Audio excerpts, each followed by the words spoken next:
Hello everyone, welcome back to Civil Services Study. This is test number 12 for UPSC 2021 prelims and this test is specifically for geography. So let's start. ये देखिए यहाँ पे ये Trillium है. Okay, ये question 1 देखेंगे. Himalayan trillium, a herb sometimes seen in news. Consider the correct statements about it. जो Himalayan trillium नाम का हर्ब है उसके बारे में करेक्ट स्टेटमेंट्स देखेंगे. फर्स्ट है, IUCN has declared it as endangered.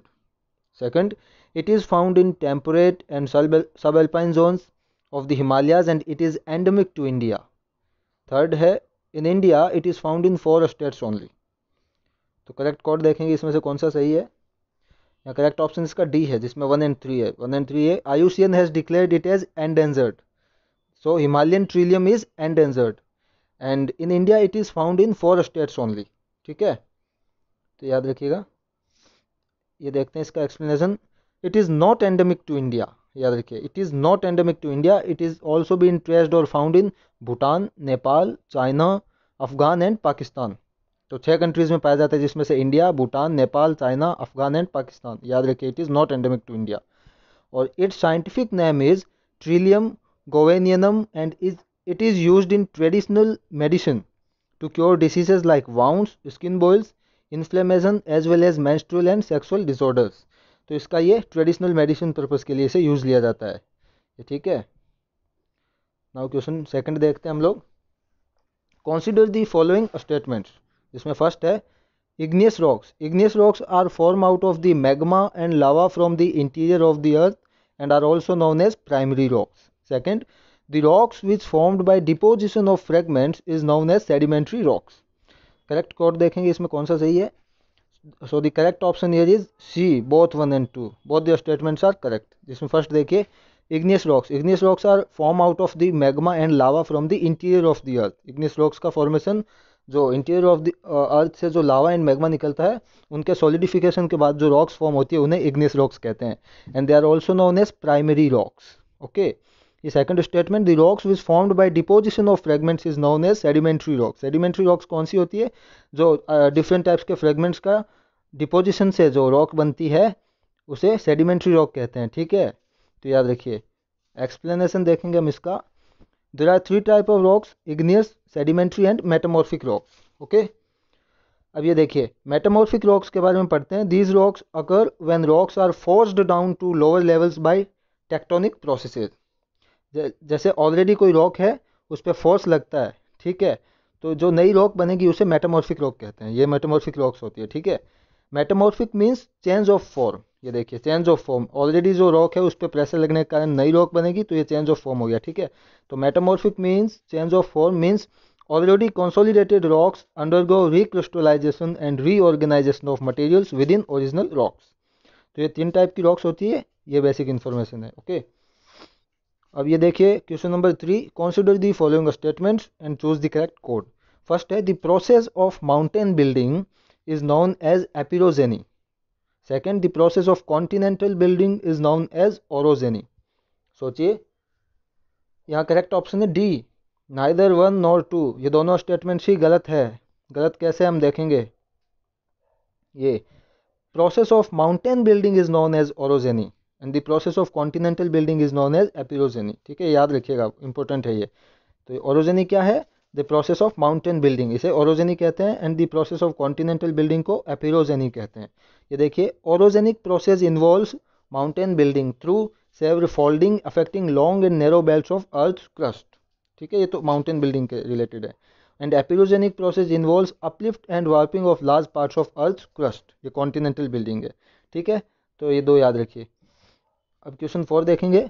Loop like channel patterns developed over flood and delta plains is.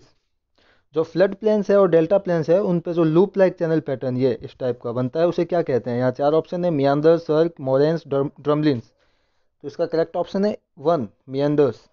The loop like channel patterns develop और flood and delta plains is meanders. ये इस type के ये pattern बनता है loop like. ठीक है, ये मियांदर है. अब क्वेश्चन 5 देखेंगे. Consider the following statements and correct code choose कीजिए. ठीक है, फर्स्ट है, the west coast of our country. ठीक है, the west coast of our country is high, retreating coast and erosional forms dominate here. Second है the east coast is low sedimentary coast and depositional form dominate in the east coast. तो इसमें से कौन सा correct है सोचेंगे।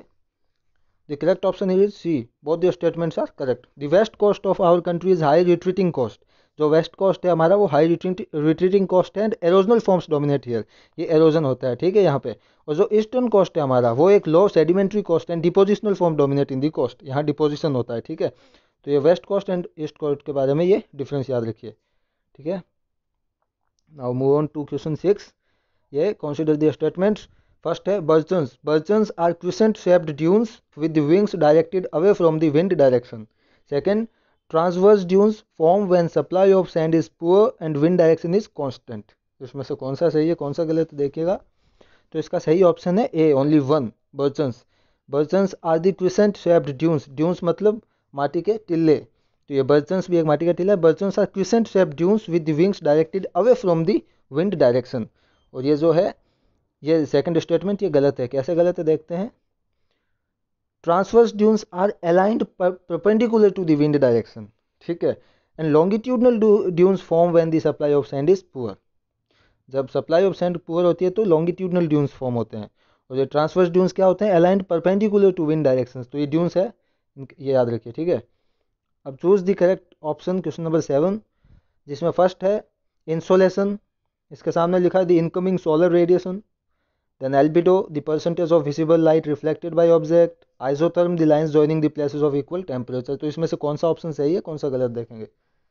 तो the correct option is D, all of the above statements और all of the above options are correct. Insolation किसे कहते हैं, द इनकमिंग सोलर रेडिएशन, जो ये सन रेज है, द इनकमिंग सोलर रेडिएशन, इस प्रोसेस को इंसोलेशन कहते हैं इनको। एल्बिडो क्या है, the percentage of visible light reflected by an object, any particular object जो ये क्या बोलते हैं रिफ्लेक्ट करता है लाइट को, तो जो विजिबल लाइट है वो उसे एल्बिडो कहते हैं, एल्बिडो प्रोसेस, ठीक है। आइसोथर्म क्या है, the lines joining the places of equal temperature, याद रखिए, ठीक है। The lines joining the places of equal temperature is known as isotherm, okay. अब क्वेश्चन 8 देखेंगे। Jim Corbett national park is located in, Jim Corbett national Park कहाँ located है, हिमाचल में, जम्मू, उत्तराखंड, सिक्किम। सोचिए सही ऑप्शन होगा, सही ऑप्शन होगा इसका Uttarakhand, C. Jim Corbett national park is located in Uttarakhand. Question 9 देखेंगे। Factors influencing salinity in water body, जो सैलिनिटी है उसको कौन से फैक्टर्स इन्फ्लुएंस करते हैं, यहाँ जैसे 4 है, continentality, temperature, ocean currents and influx of fresh water. तो ये सोचेगा सैलिनिटी को कौन से फैक्टर्स इन्फ्लुएंस करते हैं। तो यहाँ इसका करेक्ट ऑप्शन होगा D, all of the above. अब ये देखेंगे सैलिनिटी को ये सब कैसे इन्फ्लुएंस करते हैं। मान लीजिए ये एक वाटर बॉडी है, तो कॉन्टिनेंटलिटी का देखते हैं हम पहले, सबसे पहले, ठीक है। मान लीजिए ये वाटर बॉडी है, ठीक है, ये 2 वाटर बॉडी है, एक के तरफ 2 तरफ लैंड है इसके, और ये यहाँ 3 तरफ लैंड है, ठीक है। तो इसकी सैलिनिटी ज़्यादा होगी, कैसे कि ये जो यहाँ पे रॉक्स है इनका एरोजन होगा, जिसके कारण से सॉल्ट ज़्यादा आएगा वाटर बॉडी में। तो ये तीनों तरफ से आ रहा है, यहाँ 2 तरफ से ही आएगा, तो ऑब्वियसली इसकी सैलिनिटी ज़्यादा है। देन जो ओशन करंट्स है, ओशन करंट्स भी सैलिनिटी को इन्फ्लुएंस करते हैं। जितने ज़्यादा करंट्स आएंगे वो कहीं से कोल्ड वाटर ला रहे हैं, कहीं से वार्म वाटर ला रहे हैं, तो ये सैलिनिटी को ये इन्फ्लुएंस करते हैं। टेम्परेचर कैसे इन्फ्लुएंस करेगा कि किसी वाटर बॉडी में यहाँ टेम्परेचर ज़्यादा होगा तो इवेपोरेशन ज़्यादा होगा, जिसके कारण यहाँ पे पानी की कमी होगी, और पानी कम होगा तो सैलिनिटी मात्रा बढ़ेगी, तो यहाँ पे सैलिनिटी इंक्रीज होगी। तो ये टेम्परेचर भी इन्फ्लुएंस कर रहा है। Then influx of fresh water, ये कैसे होगा देखेंगे। जैसे कि ये कोई वाटर बॉडी है और यहाँ इन्फ्लक्स ऑफ फ्रेश वाटर, ये नदी आके गिर रही है इसमें, तो यहाँ पे नया पानी आएगा, तो यहाँ पानी की मात्रा बढ़ेगी, तो ऑब्वियसली ये जो सॉल्ट कम हो जाएगा यहाँ, ठीक है। तो ये चारों ही ये फैक्टर्स सैलिनिटी को इन्फ्लुएंस करते हैं वाटर बॉडी में, ओके। तो ये क्वेश्चन 10 देखेंगे लास्ट में। Which among following are the currents of Atlantic Ocean, Atlantic Ocean के कौन से करंट्स हैं इनमें से, देखिए सोचिए। जैसे लैब्राडोर है, फॉल्कलैंड है, तस्मान है एंड एगुलस करंट है। तो इसमें से सही ऑप्शन होगा इसका ए, 1 एंड 2, एटलांटिक ओशन के लैब्राडोर एंड फॉल्कलैंड करंट से, ठीक है। तो ये इसका एक्सप्लेनेशन देखेंगे। Labrador current is a cold current and it is found between Greenland and Canada, याद रखिएगा। देन फॉल्कलैंड करंट, ये भी कोल्ड करंट है एंड बिलो अर्जेंटीना, अर्जेंटीना के नीचे ये इस तरफ से आता है, ठीक है। और ये तस्मान करंट है ये पैसिफिक ओशन का करंट है एक, और नियर ऑस्ट्रेलिया जो तस्मान सी है वहाँ पाया जाता है। और जो एगुलस करंट है ये साउथ अफ्रीका के नज़दीक पाया जाता है of the southern Indian ocean. ठीक है, तो ये 4 करंट्स है, ये याद रखिएगा। Okay, that's all, thank you.